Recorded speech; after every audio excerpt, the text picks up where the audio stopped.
Hey guys, তোমরা কেমন আছো? আশা করি ভালো আছো, সুস্থ আছো। আমি অনেক অনেক ভালো আছি। তো এতটা পরিমাণে যে ভালো যে আজকে সববার প্রথমে আমার খাওয়ার ভিডিওটাই তোমাদের সঙ্গে শেয়ার করলাম। তো এখন বাজে হলো 11টা 10-15 হবে। আর এখন দেখো আমি সকালের খাওয়া খেতে বসেছি। আর আমি এখন খাচ্ছি ডাল দিয়ে। তো ডাল দিয়ে ভাত খাচ্ছি। তো খাওয়া দাওয়ার পর অনেক কাজ আছে, কারণ মা গেছে মাঠে একটু মানে ফুল টুল, যেহেতু বাবা সর্ষা ফুল এগুলো মানে মাঠে চাষ করেছে, তো সেখানে গেছে। তো দেখো আমি খেয়ে দিয়ে এই যে চলে এসেছি মাছ কাটতে। তো তার মধ্যে আমার মা চলে এসেছিলো, যেহেতু 11টা বাজে, মা তো সকালবেলা মাঠে গেছিলো। তো 11টা বাজে মা চলে এসেছে। মা বলে গেছে 12টার সময় আসবো, কিন্তু মা 11:30টার মধ্যে চলে এসছে। তো এবার দেখো মা বলেছে কাঁকড়া মাছটা কেটে দিতে, কারণ বাবাকে আমি বলেছিলাম বাবা আমি যে যাচ্ছি আমাকে একটু কাঁকড়া মাছ খাওয়াবা দেশি, এখানে ওই দেশিগুলি পাওয়া যায় না। তো বাবা যা কিনে নিয়ে এসছে আমাকে দিয়েছে কাটতে। আমি না কাটতে পারিনি। আমি তাহলে তুমি খোলাগুলো একটু ছাড়িয়ে দাও মা, আমি কাটছি। আর মা খোলা ছাড়াতে গিয়ে দেখো মায়ের হাতে মানে কামড় দিয়েছে কাঁকড়া মাছ। তারপরে আমার দিদা এসে খোলাগুলি ছাড়িয়ে দিচ্ছে। কাঁকড়া মাছের যে ওপরের মোটা খোলস থাকে ওইগুলি, কারণ যদি সব মাছের জানতো আমি ভয়ে ভয়ে মানে করিনি। এবার স্বাভাবিক ব্যাপার, আমার ভয় করছে, ওই জন্য দিদিমার মা দৌড়া এসছে। মা যে কামড় দিল তখন মায়ের মা চলে এসছে, মানে আমার দিদা চলে এসছে। তো আর এইদিকে আমার ভাই দেখো গরুর জন্য খাবার বানাচ্ছে, মানে সব সবজির পাতা টাটা, আলুর খোসা, একটু দাগ টাগ আলু, বাবা যেহেতু সবজির ব্যবসা করে তো পচা মোচা একটু হালকা সেইগুলি দিয়ে খুদ দিয়ে ভাই একটা খাবার তৈরি করছে গরুর জন্য। এটা গরু খুব ভালো খায়। আবার এর মধ্যে সিম টিম অনেক রকমের সবজি আছে, ভালো সবজিও কিছু কিছু দিয়ে দিয়েছে এর মধ্যে। তো আর এইদিকে দেখো আমি এখানে কাঁকড়া মাছ কাটছি, এখনও ছাড়িয়ে দিয়ে গেছে, এবার আমি কাটা শুরু করেছি। আর কাঁকড়া মাছগুলো কাটতে আমার প্রায় 1 ঘন্টা লেগে গেছিলো। রোদের মধ্যে বসে গল্প করছি আর কাটছিলাম, তো মালুম পাচ্ছিলাম না। আর আমি এদিকে তোমাদেরকে মিথ্যে কথা বলছি যে দেখো গাইজ আমি এই বিল থেকে মাছ ধরেছি। তো যাই হোক কাঁকড়া মাছ কেটে ধুয়ে মাকে দিয়ে দিয়েছি। আর এদিকে আমি কলপারে বসে গেছি। তো আমাদের কলপারটা চাতালটা কিন্তু নতুন বানিয়েছে, সুবিধা হয়েছে। আমি এসে কাজ করতে ইচ্ছা করতো না, যেহেতু চাপকল চেপে, যদিও চাপকলে মোটর লাগানো ছিল, ওই ঘরে যাও বাসন তুলে নিয়ে, কিন্তু এখানে খুব সুবিধা হয়েছে। তো এখন দেখো বাসনটা মেজে আলুগুলো ধুয়ে নেব। ওখানে কালো গাবলে আলু ছিল। আর এদিকে রান্নাঘরে এসছি হলো আমি মানে কাঁকড়া মাছ ভাজা খেতে। তো এসে দেখি মা বাবুকে দিয়ে দিয়েছে, বাবু আবার নিয়ে এখানে বাইরে সিঁড়িতে রেখে দিয়েছে, গরম যেহেতু ওর জন্য। তো এখান থেকে কটা কাঁকড়া মাছ খেয়ে নেব আমি, গরম গরম ভাজা। তো কে কে কাঁকড়া মাছ খেতে ভালোবাসো, ভাজা বা কষা কষা, অবশ্যই কিন্তু কমেন্টে জানিও। আমার কিন্তু বেশ ভালো লাগে। তো এখন আমি খেয়ে নেব, যেহেতু গরম তার জন্য বাবু খাচ্ছিল না।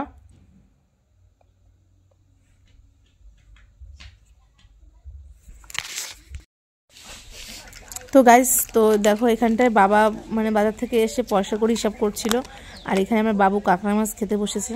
তো চলো এবার স্নান করে তোমার সঙ্গে কথা বলছি। 1 hour later. হ্যাঁ গাইস, তোমার স্নান টান করা কমপ্লিট হয়ে গেছে। অনেকক্ষণ পর তোমাদের সঙ্গে আমি কথা বলছি, অনেকক্ষণ পর। তো আজকে আমার ব্লগ করার কোনো ইচ্ছাই ছিল না, তো ভাবলাম চলো তাও একটু শেয়ার করি কম বেশি। তো এখন বাজে হলো 2:28। তো দেখতে পাচ্ছ পাশের ব্যাকগ্রাউন্ড। তো আমি আছি হলো আমার বাপের বাড়ি, মাঝের গ্রাম। তো বাপের বাড়ি এসেছি হলো কালকে। তো কালকে কোনো ভিডিও করা হয়নি, অনেক তাড়াহুড়ার মধ্যে ছিলাম। তো আজকেই নতুন ভিডিও স্টার্ট করছি। আর আমার যে আগে যে চ্যানেলটা ছিল ওটা মনে হয় আশা করি আমি আর ফিরে পাবো না। আর যদিও পাই তাও মনে হয় অনেক দেরিতে, 6-7 মাস টাইম লাগবে। তো আমার নতুন চ্যানেলের ভিডিওগুলো আপলোড করছি, তোমরা আশা করি দেখবে, অনেক অনেক ভালোবাসা দেবে। তো ভাই এসেছিলো যার জন্য ফট করে ভিডিওটা আমি মানে বন্ধ করে দিয়েছি। ও আবার দেখলে খুব চিৎকার মানে চেঁচামেচি করে, ভালো লাগে না। তো শুধু বলে যে ভাইরাল হোস না, কবে থেকে ভিডিও বানাচ্ছিস, কিছু হয় না কিছু না, কেন ভিডিও করিস, তো যা থোবরা মানে ভাইরাল হবি না, ভিডিও ভিউজ দেবে না, এরকম বলে। তো যাই হোক, থোবরা দেখে কি হবে তাই না, সবার তো মানে থোবরা একরকম হয় না। ভগবান যাকে যেরকমভাবে পাঠিয়েছে তো সেরকম করে তো থাকতে হবে। যতই সাবান ঘষো, যাই ঘষো না কেন, কালো মুখ আর ফর্সা হবে না, ঠিক আছে। তো যাই হোক, মা রান্না করছে, এদিকে সকালবেলা ঘুম থেকে উঠেছে 10:30টার সময়। বাবু প্রচণ্ড চেলামেলি করছে। ওইখানে থাকলে বাবু আমার সঙ্গে দেরি করে ঘুম থেকে ওঠে, আর এখানে আসলে বাবু তাড়াতাড়ি ঘুম থেকে ওঠে। আর ঘুম থেকে উঠে আমার সঙ্গে চেলামেলি করছে, কত দেরি করে ঘুম থেকে উঠি। লাট সাহেবের মেয়ে, বাড়িতেও দেরি করে ঘুম থেকে ওঠে, এখানেও দেরি করে ঘুম থেকে ওঠে। তারপরে ঘুম থেকে উঠে মানে আমি যে ঘরটা এখন আছি ভাইয়ের ঘরে, তো এই ঘরে বিছানা তুলে ঘর মুছে, ঠাকুর ঘর মুছে, ঠাকুরের বাসন মেজে রেখে দিয়ে, ঘর উঠোন ঝাড় দিয়ে রেখে দিয়ে ওই ঘরে গেছি। ওই ঘরে গিয়ে খাওয়া দাওয়া করে, মাছ টাছ কেটে, বাসন মেজে কাচাকুচি করে তারপর স্নান করেছি। এখন মা রান্না করছে, রান্নাটা হয়ে গেলে খাবো। এখানে আসলে কি হয়, দুপুরের খাওয়াটা অনেকটা লেট করে হয়, ওইখানে যেরকম টাইম বাই টাইম হয়ে যায়। তো যাই হোক, এখানে সব কিছু গরম গরম, ওইখানে তো একবেলা রান্না 3 বেলা খাবো এরকম, আর এখানে 3 বেলা রান্না 3 বেলা খাওয়া। তো যাই হোক, চলো দেখা হচ্ছে বা খাওয়া দাওয়ার সময়। তো আমি এখন রান্না করতে বসেছি কাঁকড়া মাছ। এই যে কাঁকড়া মাছ ভাজা, আর এই যে মশলা কষানো হচ্ছে, শিলনোড়ায় মশলা বেটেছে। তো না গাইজ, আমি রান্না করছি না, রান্না করছে হলো মা একটু বাইরে গেল, তো তার জন্য আমাকে বলেছে তুই একটু নাড়া দে। দেখতে পাচ্ছ কাঠে রান্না করে আমার মা, গ্যাস আছে এখানটায় ঢাকা। তো চলো।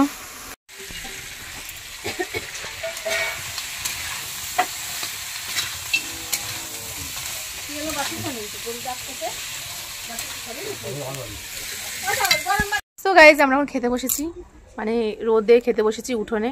তো বাড়ি আসলে বেশিরভাগই উঠোনে খাওয়া হয় রোদে, মানে শীতকালে।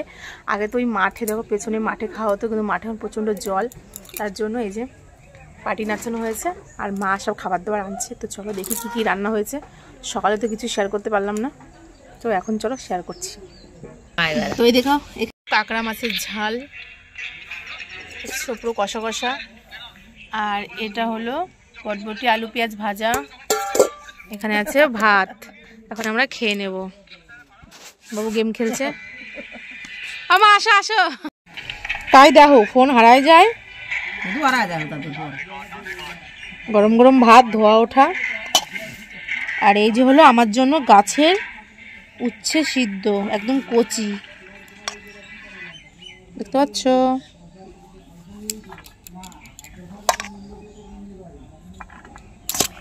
তুমি কি এই জল দিয়ে রান্না করো না? টাইম কলে জল দাও, ওই যে জল আছে। আমার ছেলে চুল পাকে গেছে। কই পাকেনি তো, আরো কম পাকে তো।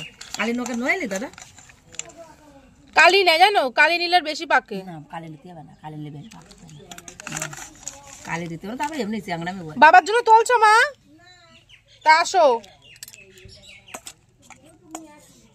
জানতো কাকড়া কেমন হয়েছে বাবু? বাবু কাকড়াটা কেমন রান্না হয়েছে বল? ভালো। ভালো? দিদি রান্না করছে না তাই ভালো, মা রান্না করলে খারাপ।